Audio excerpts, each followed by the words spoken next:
The Museo in Buenos Aires restaged the La Menasunda in 2015.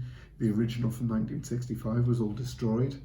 So that was created with Marta and another artist called Ruben Santantonin. He's sadly since passed away, so all of this is sort of reconstructed from some grainy news footage that existed from the 60s and Marta's memory.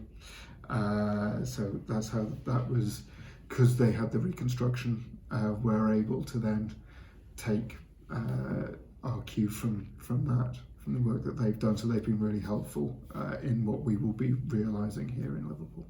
You mentioned the destruction of her work. Magda is well known for destroying all of her creations. Yes. In the past. Is that why it's so hard to get her exhibitions up and going? I think so. It's certainly hard to do a retrospective, which at this stage of her career, that's obviously been going for decades, is how a lot of institutions might approach large showings of her work. Is that you ordinarily with artists you might have a lot of a back catalogue that you're able to display and show to people.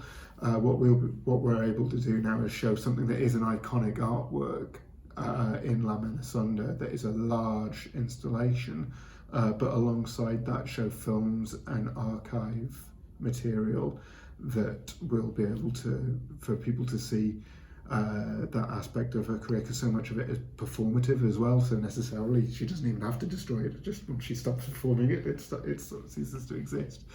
So lots of film and photo footage of that sort of work as well. Marta, like I say, has been doing performance art, experiment art, large installations, and is well known with sort of pop art influence as well. She's was friends with Warhol, with artists like Christo. A lot of her work has been collaborative, so working with those artists to sort of co-create and perform those sorts of things.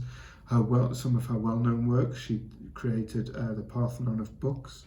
That's been done twice, once in Buenos Aires, once the right-wing dictatorship fell there. She basically created a scale model of the Parthenon in Greece, and took all the books that had been banned, so a big community sort of getting together to sort of get these books where they might have been from, put them on the outside of this structure, and that's again a temporary thing, and then they gave away all the books to people in the community. They restaged a 1-for-1 size model of that in Kassel in Germany a few years ago on the site of a Nazi book burning site.